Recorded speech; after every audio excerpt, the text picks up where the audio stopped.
Assalamualaikum warahmatullahi wabarakatuh. Kami dari kelompok 10 hari ini akan mempresentasikan materi tentang komunikasi. Sebelum itu, izinkan kami untuk memperkenalkan anggota kelompok kami terlebih dahulu. Yang pertama, ada saya sendiri, Risnawati, dengan NPM 21110111067. Kemudian ada rekan saya, Arif Ainunai, dengan NPM 21110111027, dan yang terakhir ada Diana Ayu Saputri dengan NPM 21510111021. Pada pokok bahasan pada hari ini kita akan membahas tentang yang pertama fungsi komunikasi, kemudian proses komunikasi, arah dalam komunikasi, komunikasi organisasi, mode komunikasi, pilihan dalam saluran komunikasi, komunikasi yang persuasif, hambatan-hambatan pada komunikasi yang efektif, dan yang terakhir ada implikasi global. Baik, materi yang pertama akan disampaikan oleh rekan saya. Kepada yang bertugas dipersilahkan. Baik, moderator, terima kasih atas kesempatannya. Jadi di sini saya akan membahas tentang fungsi komunikasi. Nah, sebelum itu kita harus tahu dulu pengertian dari komunikasi. Komunikasi menurut KBBI adalah pengiriman dan penerimaan pesan atau berita antara dua orang atau lebih sehingga pesan yang dimaksud dapat dipahami. Jadi secara umum pesan merupakan komunikasi adalah suatu pengiriman dan penerimaan pesan antara dua orang atau lebih yang biasanya memiliki tujuan dan disalurkan dengan media tertentu yang terdapat hubungan timbal balik di antara keduanya. Di sini terdapat 4 fungsi utama komunikasi dalam organisasi, yaitu ada pengendalian, motivasi, ungkapan emosi, dan yang keempat yaitu mempermudah pengambilan keputusan. Fungsi pertama yaitu pengendalian. Komunikasi dapat menjadi pengendalian dalam organisasi. Contohnya ketika suatu perusahaan itu memiliki peraturan. Ketika ada karyawan atau anggota yang melanggar peraturan atau ketika pimpinan ingin mengendalikan anggotanya dengan mengingatkan atau menegaskan tentang peraturan perusahaan, maka dapat dilakukan dengan komunikasi pimpinan atau orang yang memiliki wewenang atas perusahaan tersebut mengingatkan dengan berkomunikasi kepada para anggotanya, sehingga dalam hal ini komunikasi berfungsi sebagai pengendalian terhadap anggota, pengendalian terhadap perilaku anggota, itu seperti itu. Yang selanjutnya yaitu motivasi. Fungsi komunikasi yaitu dapat menjadi untuk meningkatkan motivasi karyawan atau anggota. Jadi ketika anggota itu kurang motivasi, kinerjanya kurang, si pimpinan atau manajer itu dapat meningkatkan motivasi melalui komunikasi. Misalnya peningkatan motivasi ini dapat berupa hubungan timbal balik, memberikan reward, atau memberikan dukungan kepada para anggota dengan melalui komunikasi tersebut. Nah, diharapkan ketika motivasi ini meningkat, maka karyawan atau anggota dalam perusahaan tersebut dapat meningkatkan kinerjanya. Seperti itu. Fungsi yang ketiga yaitu sebagai ungkapan emosi. Nah, pasti karyawan ataupun bahkan pimpinan itu kan dalam bekerja dalam suatu perusahaan pasti memiliki tingkat stres atau capek, mungkin frustasi. Nah, di orang yang memiliki atau kondisi-kondisi tersebut dapat bercerita atau mengungkapkan pikirannya atau mengungkapkan emosinya kepada rekannya yang dipercaya atau HRD, bisa jadi seperti itu. Nah, dalam hal ungkapan emosi ini kan pasti melakukan komunikasi dan pencurahan emosinya kan. Sehingga ketika emosi tadi sudah dicurahkan, diharapkan orang yang memiliki emosi tadi dapat lebih tenang dan dapat kembali bekerja sehingga tidak mengganggu pekerjaannya, seperti itu. Fungsi yang terakhir yaitu untuk mempermudah pengambilan keputusan. Jadi komunikasi dapat mempermudah dalam hal pengambilan keputusan. Misalnya suatu keputusan itu sebelum diputuskan pasti dievaluasi terlebih dahulu, dimintai pendapat-pendapat kepada anggota-anggota lainnya. Nah, untuk mendapatkan pendapat dan evaluasi tadi pasti butuh komunikasi, dan maka dengan itu keputusan yang diambil itu dapat berjalan dengan tepat. Hanya komunikasi di sini dapat mempermudah pengambilan keputusan. Selanjutnya yaitu mengenai proses komunikasi. Dalam proses komunikasi itu ada pihak pengirim dan pihak penerima. Dalam pihak pengirim ini pasti ada pesan yang akan dikirim. Misalnya setelah ada pesan yang ingin dikirim, pengirim melakukan penyajian pesan. Yang mana penyajian pesan ini merupakan bentuk pesan yang ingin disampaikan. Misalnya ketika pesan itu berupa ucapan, maka ucapan itu adalah pesan. Ketika pesan yang disampaikan adalah tulisan, maka tulisan itu adalah pesan.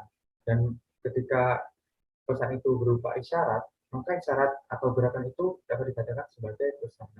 Seperti apa pengirim melakukan atau ingin menyampaikan pesan tersebut? Ketika sudah menentukan secara apa atau dalam bentuk apa pesan itu yang ingin disampaikan, maka pesan itu disalurkan kepada pihak penerima. Dan dalam saluran ini pasti ada beberapa bentuk, misalnya melalui media elektronik seperti telepon dan lain sebagainya, lalu dapat disampaikan secara langsung. Nah, ketika sudah disampaikan atau sudah memilih saluran yang tepat, maka pesan tersebut sampai pada si penerima. Ketika sampai, pesan pasti diterima oleh si penerima. Dan selanjutnya, pesan disampaikan oleh penerima. Maksudnya, pesan ini diuraikan lagi oleh si penerima. Ketika pesan itu sudah sampai dan diuraikan, apakah pesan ataukah si penerima itu maksud dari pesan yang dikirim oleh si pengirim, dan apakah si penerima ini ingin memberikan umpan balik atau memberikan balasan kepada pengirim. Nah, di dalam hal penyaluran dan proses umpan balik itu ada gangguan biasanya. Misalnya ketika kita berbicara secara langsung atau menyampaikan pesan secara langsung, itu biasanya gangguannya ketika kita mengobrol biasanya ada gangguan keberisikan dalam suatu ruangan. Nah, itu mengganggu proses penyaluran informasi atau proses komunikasi tersebut. Nah, ketika kita misalnya menggunakan media handphone, biasanya ketika kita bertelepon menyampaikan pesan, itu gangguannya dapat berupa sinyal yang buruk dapat mengganggu proses penyaluran informasi atau pesan tersebut. Nah, itulah tadi proses komunikasi. Selanjutnya, di sini saya akan jelaskan tentang arah komunikasi. Arah komunikasi itu terdiri dari 3 arah. Yang pertama ada arah bawah, atas, dan horizontal. Yang pertama arah bawah. Dapat dikatakan arah bawah itu yaitu ketika komunikasi mengalir dari suatu tingkatan, dari sebuah kelompok atau organisasi menuju ke arah level yang lebih rendah. Biasanya arah ini tuh seperti pimpinan ke manajer atau pimpinan ke karyawan secara langsung. Nah, biasanya proses komunikasi ini berupa pemberian instruksi dari pimpinan ke bawahan mengenai pekerjaan, menjelaskan kebijakan dan prosedur, dan permasalahan-permasalahan yang perlu diperhatikan. Nah, selanjutnya yaitu arah atas. Komunikasi arah atas ini terjadi ketika komunikasi itu menuju pada level yang lebih tinggi di dalam organisasi. Biasanya komunikasi ini dilakukan oleh bawahan kepada para petinggi atau ke atasannya. Biasanya itu dapat berupa penyampaian feedback atau timbal balik. Misalnya ketika tadi bawahan mendapatkan instruksi pekerjaan dari atasannya. Ketika pekerjaan yang diamanahkan tadi sudah selesai, pasti si bawahan ingin melaporkan hasilnya kepada atasan. Nah, bentuk atau arah komunikasi ini terjadi ke arah atas dari bawahan ke pimpinan. Selanjutnya, arah yang ketiga yaitu arah komunikasi horizontal. Komunikasi ini terjadi di antara para anggota dari kelompok kerja yang sama atau secara komunikasi yang terjadi dengan level yang sama. Misalnya anggota dengan anggota, manajer dengan manajer di divisi lain, atau pimpinan di suatu perusahaan dengan pimpinan di perusahaan lain. Seperti itu. Selanjutnya yaitu berkaitan dengan komunikasi organisasi. Yang pertama yaitu jaringan komunikasi formal. Jaringan komunikasi formal yaitu merupakan komunikasi yang berkaitan atau berkaitan erat dengan tugas, proses komunikasi yang mengikuti rantai pemenang. Nah, jaringan komunikasi formal ini terdiri dari 3 jaringan kelompok, yaitu ada rantai, roda, dan semua jalur saluran. Yang pertama yaitu jaringan rantai. Jaringan ini mengikuti rantai komando yang formal. Jadi pada komunikasi jaringan rantai ini hanya berpusat atau hanya terserahkan pada satu orang. Misalnya si A ingin mengirim pesan ke B. Nah, itu hanya bisa terjadi pada A ke B. Bisa.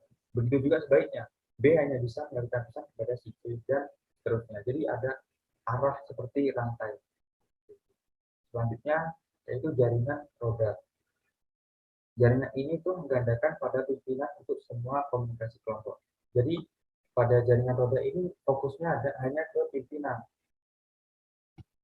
Pimpinan sebagai komunikator itu akan menyampaikan pesan kepada para anggota, yang mana anggota itu berperan sebagai komunikator. Nah, ketika para anggota ini ingin menyampaikan feedback atau memberikan feedback, si anggota ini hanya bisa memberikan feedback kepada pimpinan. Dia tidak bisa menyampaikan pesan atau memberikan feedback kepada sesama anggota. Karena pada jaringan roda ini fokus komunikasi yaitu pada pimpinan. Jaringan yang ketiga yaitu semua saluran. Jaringan ini tuh mengizinkan semua anggota untuk dengan aktif saling berkomunikasi. Jadi si A bisa ke si B, si B bisa ke si C, atau bisa ke pimpinan. Selanjutnya berkaitan dengan kriteria jaringan.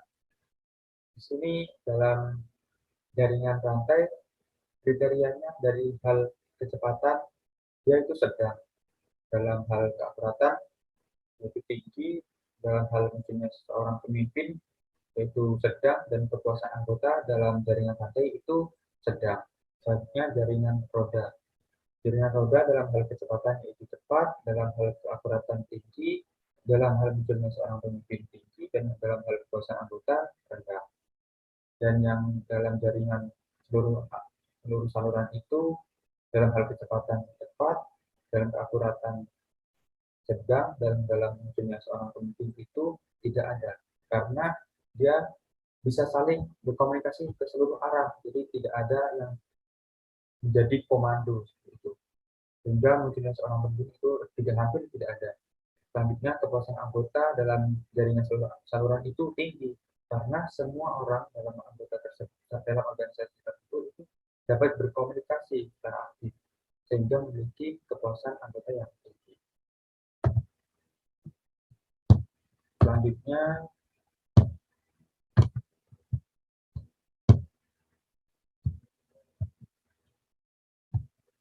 yaitu terkait dengan jaringan komunikasi informal atau kabar selintingan atau gosip, yaitu jaringan komunikasi yang terdapat dalam organisasi dan merupakan jalan pintas yang memotong saluran formal atau selintingan komunikasi. Selintingan komunikasi ini mempunyai 3 karakteristik utama. Yang pertama yaitu selintingan yang tidak terkendali oleh manajemen. Yang kedua, selintingan yang dipersepsikan oleh kebanyakan karyawan sebagai yang paling dipercaya dan andal daripada komunikasi formal yang dilakukan oleh manajemen.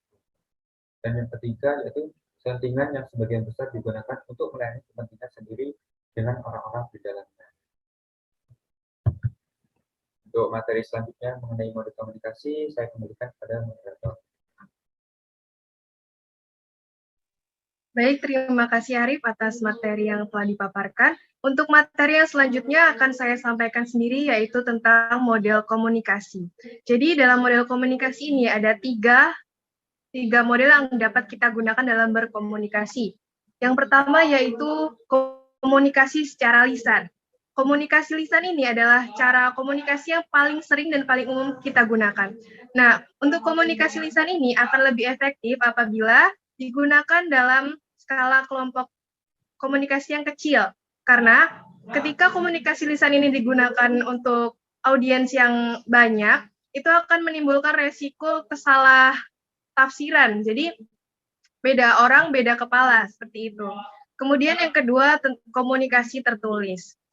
Komunikasi tertulis ini memiliki keuntungan yang pertama, bisa diarsipkan, kemudian dapat dibaca berulang-ulang supaya komunikan atau audiens kita itu mampu memahami dengan benar apa yang akan kita sampaikan. Kemudian komunikasi secara tertulis ini lebih terstruktur dan memiliki karakteristik yang jelas. Nah, contoh dari komunikasi tertulis ini ada surat, PowerPoint, email, pesan singkat, pesan teks, media sosial, dan blog. Dan yang terakhir ada komunikasi nonverbal. Komunikasi nonverbal ini penting untuk mendampingi untuk menyelingi komunikasi lisan.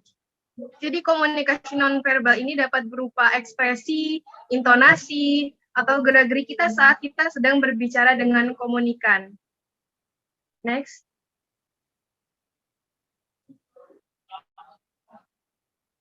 Yang selanjutnya ada materi tentang pilihan dalam saluran komunikasi. Yang pertama itu ada aspek kesempurnaan saluran. Nah, suatu komunikasi dikatakan memiliki kesempurnaan saluran itu ketika komunikator itu mampu menangani banyak isyarat secara bersamaan, mampu memfasilitasi umpan balik dengan cepat, dan dapat menjadi sangat pribadi. Maksudnya di sini kita harus menyesuaikan dengan komunikan yang kita ajak bicara. Kemudian kita juga perlu memilih metode komunikasi. Jadi metode komunikasi ini kita pilih berdasarkan kondisi yang sedang terjadi, berdasarkan keperluan yang kita butuhkan juga. Misalnya tadi, untuk komunikasi lisan ini akan lebih efektif apabila digunakan dalam skala kelompok komunikasi yang kecil, dan kurang efektif apabila digunakan untuk kelompok komunikasi yang besar. Karena hal itu akan menimbulkan resiko untuk salah penafsiran. Dan yang kedua itu kita bisa juga memilih komunikasi tertulis. Nah, dalam memilih metode komunikasi ini, kita juga harus mempertimbangkan nih keuntungan dan kekurangan dari metode tersebut. Nah, kalau untuk metode tertulis ini, keuntungannya itu akan lebih formal, dapat diarsipkan, kemudian dapat dibaca berulang-ulang, dan ketika kita menyampaikan ke komunikan atau ke audiens yang banyak, maka itu akan lebih cepat penyalurannya, karena komunikasi tertulis ini kan bisa dikirim melalui email atau melalui surat, jadi penyalurannya akan lebih cepat. Kemudian kita juga harus memperhatikan dalam memilih metode komunikasi secara nonverbal. Jadi kita juga harus menyesuaikan antara apa yang kita katakan dan dengan bahasa nonverbal, dengan ekspresi kita, dengan intonasi kita, itu harus disesuaikan dengan apa tujuan kita, apa tujuan yang akan kita komunikasikan. Dan yang terakhir, kita juga harus memperhatikan keamanan info. Jadi organisasi itu harus menjamin keamanan informasi pribadi atau hak milik tentang klien atau pelanggan kita, serta juga karyawan kita. Jadi untuk menjaga keamanan informasi ini, biasanya yang paling rentan untuk keamanan informasi ini adalah tentang informasi yang online ya, tentang arsip-arsip yang digital gitu. Jadi dalam hal itu perusahaan akan melakukan upaya-upaya untuk mengamankan privasi dari pelanggan kita. Baik, sekian materi dari saya. Selanjutnya akan dilanjutkan oleh rekan saya Diana. Kepada Diana dipersilakan. Baik, terima kasih moderator. Selanjutnya ada komunikasi persuasif. Yang pertama itu ada memprosesan secara otomatis, memerlukan sedikit waktu dan sedikit upaya, sehingga masuk akal menggunakannya untuk memproses pesan yang persuasif yang terkait dengan topik yang tidak banyak yang dipedulikan. Yang kedua, tingkat ketertarikan salah satu alat prediksi terbaik mengenai seseorang akan menggunakan proses yang otomatis atau yang dikendalikan dalam bereaksi terhadap sebuah pesan yang persuasif adalah level ketertarikan mereka pada suatu hal. Next. Yang ketiga, Mereka sudah memiliki pemikiran melalui banyaknya argumen atas atau terhadap suatu rangkaian tindakan spesifik, dan olehnya mereka tidak siap mengubah posisi mereka kecuali jika alasan-alasan bijaksana diberikan sangat baik. Yang keempat, jika seseorang melakukan riset mengenai film-film dengan bintang film dan sutradara yang sama, maka tersebut memperoleh nilai yang tinggi dalam kebutuhan akan pengetahuan. Suatu kepribadian individu yang cenderung dipersuasi oleh bukti dan fakta-fakta. Yang terakhir, pesan disampaikan melalui saluran komunikasi yang relatif ramping dengan sedikit peluang bagi para pengguna untuk berinteraksi dengan isi yang terkandung dalam pesan. Mendorong pemrosesan secara otomatis. Sebaliknya, pesan-pesan yang disampaikan melalui saluran komunikasi yang lebih sempurna cenderung mendorong pemrosesan secara pesan yang lebih bersifat konsultatif. Next. Selanjutnya ada hambatan-hambatan pada komunikasi yang efektif. Yang pertama itu ada penyaringan, yang kedua persepsi relatif, yang ketiga informasi berlebih, yang keempat emosi, yang kelima bahasa, yang keenam keheningan, yang ketujuh kekhawatiran komunikasi, yang delapan berbohong. Next. Selanjutnya ada implikasi global. Yang pertama hambatan-hambatan budaya, yaitu yang A, hambatan-hambatan yang disebabkan oleh semantik. B, hambatan yang disebabkan oleh konotasi. C, hambatan yang disebabkan oleh perbedaan nada. D, perbedaan dalam toleransi konflik dan metode untuk menyelesaikan konflik. Next. Selanjutnya yang kedua, konteks budaya. Terdapat dua konteks budaya, yaitu konteks budaya yang tinggi atau besar dan konteks budaya yang rendah. Konteks budaya yang tinggi adalah budaya-budaya yang sangat bergantung pada isyarat situasional yang nonverbal dan halus dalam komunikasi. Sedangkan konteks budaya yang rendah yaitu budaya-budaya yang sangat bergantung pada kata-kata untuk menyampaikan maksud dalam komunikasi. Jadi bahasa tubuh dan gelar formal dirasa kurang penting. Next. Yang ketiga ada pedoman budaya, yaitu yang pertama kenali diri sendiri. Yang kedua, membantu perkembangan sifat saling menghargai, keadilan, dan demokrasi. Yang ketiga, mempelajari konteks budaya dari setiap orang. Yang keempat, ketika terdapat keraguan, dengarkan. Yang kelima, sampaikan kenyataan, bukan interpretasi. Yang keenam, pertimbangkan sudut pandang orang lain. Yang terakhir, secara proaktif mempertahankan identitas dari kelompok. Begitu saja yang dapat saya sampaikan. Saya kembalikan kepada moderator. Baik, terima kasih Diana atas materinya. Sekian presentasi dari kelompok kami. Kami mohon maaf apabila ada kesalahan. Dan untuk sesi tanya jawab, bisa teman-teman ajukan melalui WhatsApp group atau melalui kolom komentar. Kami akhiri. Wassalamualaikum warahmatullahi wabarakatuh.